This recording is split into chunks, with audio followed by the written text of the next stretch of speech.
Hi friends, welcome to Gopal Satvik YouTube channel. ఈరోజు మనం 1857 నాటి సిపాయిల తిరుగుబాటుకు గల కారణాలను తెలుసుకుందాం. 1857 నాటి తిరుగుబాటు స్వేచ్ఛా పోరాట చరిత్రలో ఒక మైలురాయి. ఇది మే 10, 1857న ప్రారంభమైంది. భారత సైనికులందరూ ఢిల్లీ వైపు కవాతు చేశారు. మే 11న యమునా నది మీదుగా ఎర్రకోటలోకి ప్రవేశించి వృద్ధుడైన మొఘల్ చక్రవర్తి బహదూర్ షాను కలిశారు.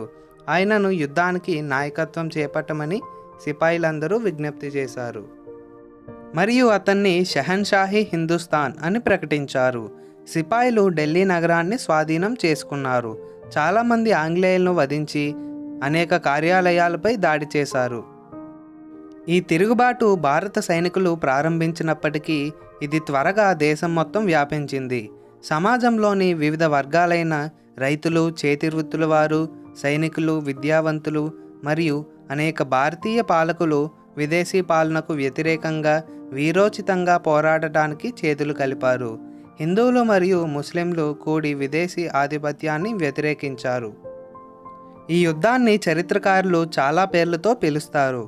1857 తిరుగుబాటు, సిపాయిల తిరుగుబాటు మరియు మొదటి స్వాతంత్ర యుద్ధం అని కూడా పిలుస్తారు. బ్రిటిష్ వారు అడుగుపెట్టినప్పటి నుండి మన భారతదేశం సంపదను మరియు స్వాతంత్రాన్ని కోల్పోతుంది. మన దేశ వనరులను దోపిడీ చేయడమే బ్రిటిష్ వారి లక్ష్యం. 1757 నుండి బ్రిటిష్ వారు భారత పాలకులపై ప్రతి యుద్ధంలోనూ గెలిచారు. వారు భారతీయ సంపదను ఇంగ్లాండ్కు పంపించారు. ఇది భారతీయులకు కోపం తెప్పించింది. చివరగా 100 సంవత్సరాల తర్వాత 1857లో అనేక మంది భారతీయులు బ్రిటిష్ వారి దోపిడీకి వ్యతిరేకంగా తిరుగుబాటు చేశారు. Lord Dalhousie governor general of ఇండియాగా పనిచేసినప్పుడు డాక్ట్రిన్ ఆఫ్ ల్యాబ్స్ అనే సిద్ధాంతాన్ని తీసుకువచ్చారు. ఈ సిద్ధాంతం ప్రకారం ఒక రాజ్యం యొక్క రాజుకు పిల్లలు లేకపోతే ఆ రాజ్యం యొక్క పాలనా బాధ్యతలు బ్రిటిష్ వారికే దక్కుతాయి. ఈ సిద్ధాంతం ప్రకారమే మరాఠా పేష్వా అయిన బాజీరావ్ దత్తపుత్రుడు నానాసాహెబ్కు బ్రిటిష్ వారు పెన్షన్ ఆపేస్తారు.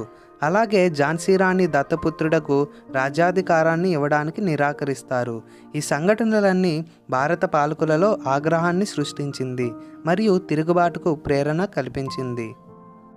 ఈ తిరుగుబాటుకు రెండవ కారణం ఏమిటంటే, భారతదేశంలో బ్రిటిష్ సామ్రాజ్యాన్ని స్థాపించడానికి గవర్నర్ జనరల్ లార్డ్ వెల్లెస్లీ ఉపయోగించిన non intervention policy subsidiary alliance system.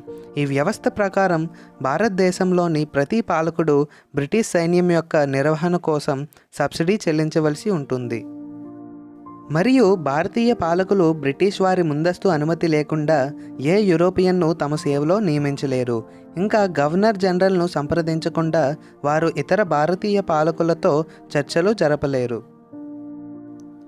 British పరిశ్రమలకు అవసరమైన పంటలు మాత్రమే పండించవలసిందిగా రైతులను ఆదేశించేవారు మరియు సకాలంలో పన్నులను చెల్లించకపోతే వారికి జైలు శిక్ష కూడా విధించేవారు.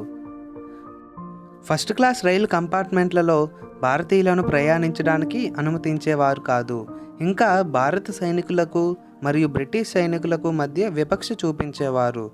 భారత సైనికులకు బ్రిటిష్ సైనికుల కంటే తక్కువ వేతనాలను ఇచ్చేవారు. ఈ తిరుగుబాటుకు మరొక ప్రధాన కారణం ఏమిటంటే, అప్పట్లో బ్రిటిష్ వారు ఎన్ఫీల్డ్ రైఫిల్స్ను ఉపయోగించేవారు. ఆ రైఫిల్స్కు ఒక గ్రీజ్ కవర్ ఉండేది. ఆ గ్రీజులో ఆవు మాంసం మరియు పంది మాంసం కూడి ఉంటుంది. ఆ రైఫిల్స్ను ఉపయోగించాలంటే ఆ గ్రీజ్ కవర్ను నోటితో తీయాలి. మార్చి 29, 1857న కలకత్తా సమీపంలోని బారక్పూర్లో బెంగాల్ రెజిమెంట్కు చెందిన యువ భారతీయ సిపాయి మంగల్ పాండే ఆ గ్రీజ్ కవర్ వాడటానికి నిరాకరించాడు. అప్పుడు అతన్ని అరెస్ట్ చేసి విచారించి ఉరి తీశారు. ఆ వార్త దేశమంతటా వ్యాపించింది. చాలామంది సిపాయిలు తిరుగుబాటును ప్రారంభించారు. కానీ ఇతర వర్గాలకు చెందిన ప్రజల భాగస్వామ్యం తిరుగుబాటుకు నిజమైన బలాన్ని ఇచ్చింది. ఇది హిందూ ముస్లింల ఐక్యతను ప్రతిబింబిస్తుంది. తిరుగుబాటు గొప్ప సంఘటన అయినప్పటికీ బ్రిటిషర్లు సమర్థవంతంగా అణచివేశారు. తిరుగుబాటుకు కేంద్రంగా ఉన్న ఢిల్లీపై నియంత్రణ మరియు బహదూర్ షా జఫర్ను బ్రిటిష్ వారు శిక్షించడంతో ఈ తిరుగుబాటు బలహీనపడింది. ఈ పోరాటంలో ఝాన్సీ రాణి లక్ష్మీబాయి గారు చంపబడ్డారు మరియు తాంతియా తోపేను పట్టుకొని ఉరితీశారు. ఆ విధంగా మొదటి స్వాతంత్ర యుద్ధం అని పిలువబడే చారిత్రాత్మక తిరుగుబాటు ముగిసింది. ఇప్పుడు తిరుగుబాటు యొక్క వైఫల్యానికి గల కారణాలను తెలుసుకుందాం. తిరుగుబాటు నెల రోజులుగా ప్రణాళిక చేయబడింది, కానీ సెంట్రల్ ఇండియా మరియు ఢిల్లీ దాటి విప్లవకారులు విస్తరించడంలో విఫలమయ్యారు.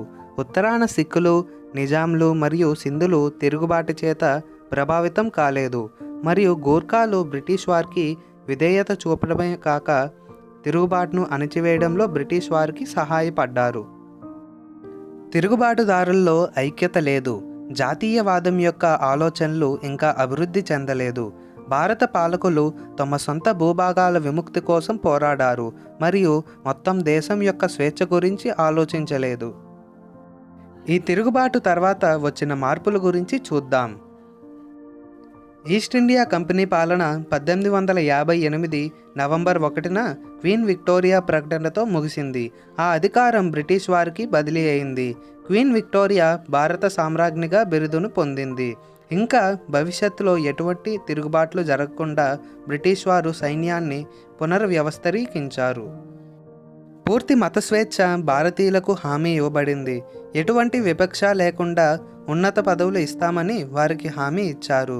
1859 చివరి నాటికి భారతదేశంలో బ్రిటిష్ అధికారం పూర్తిగా స్థాపించబడింది. కానీ ఈ తిరుగుబాటు భారతదేశ స్వేచ్ఛ కోసం మొదటి గొప్ప పోరాటం అని నిరూపించబడింది.